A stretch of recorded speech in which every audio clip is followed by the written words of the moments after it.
അടുത്ത് തന്നെ ചെയ്യാം. നീ പറ. ഹലോ, അപ്പൊ ഞങ്ങള് കുറെ പേര് വീഡിയോസ് എന്താ ചെയ്യാത്തത് പറഞ്ഞിട്ട് ചോദിച്ചിട്ടുണ്ടായിരുന്നു. ആക്ച്വലി ഞങ്ങളിവിടെ ഉണ്ടായിരുന്നില്ല, ഒരു മാസത്തോളം നാട്ടിലായിരുന്നു. ശരിക്കും എക്സ്പെക്ട് ചെയ്തിട്ട് കൂടിയില്ല അത്രയും ആൾക്കാരുടെ സപ്പോർട്ടും മോളിങ് മെസ്സേജസും കമൻസ്. എന്തായാലും സന്തോഷം, എല്ലാവരും ഇഷ്ടപ്പെടണമെന്ന് പറഞ്ഞതിൽ.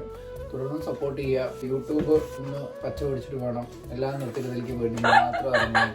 വേറെ പണിയൊന്നും ചെയ്യാൻ വയ്യ. ഇതോടെ സബ്സ്ക്രൈബ് ചെയ്തതിനും കൂടി ഇട്ടോന്നോ. ഞങ്ങളിപ്പോ തുടങ്ങിയിട്ടല്ലേ ഉള്ളൂ. അപ്പൊ ഏത് ടൈപ്പ് വീഡിയോസ് കാണാൻ നിങ്ങൾക്ക് ഇഷ്ടം എന്നുള്ളത് പറയാം. അപ്പൊ ഞങ്ങൾ അങ്ങനത്തെ വീഡിയോസ് കൂടുതൽ ചെയ്യാം. എല്ലാവരൊക്കെ താഴെ കമന്റ് ചെയ്യാം, വേഗം ആവട്ടെ. രണ്ട് കമന്റെങ്കിലും കിട്ടിക്കഴിഞ്ഞാൽ അത്രയും ഭാഗ്യം കൊണ്ട് ഞങ്ങൾ ഇരിക്കുന്നത്. പാത്രം കഴിച്ചോ, പാത്രം കഴിച്ചോ, പാത്രം കഴുകാം. നിന്റെ സ്വഭാവം എനിക്ക് തീരെ പിടിക്കുന്നില്ല കേട്ടോ. എന്നാ പിന്നെ നീ എന്നെ ഡൈവേഴ്സ് ചെയ്തേക്ക്. പാത്രം കഴിക്കാം, പിന്നെന്താ വീടുണ്ടാക്കാം, ബിരിയാണി ഉണ്ടാക്കാം, കഴിക്കാം, കിടന്നുറങ്ങാം.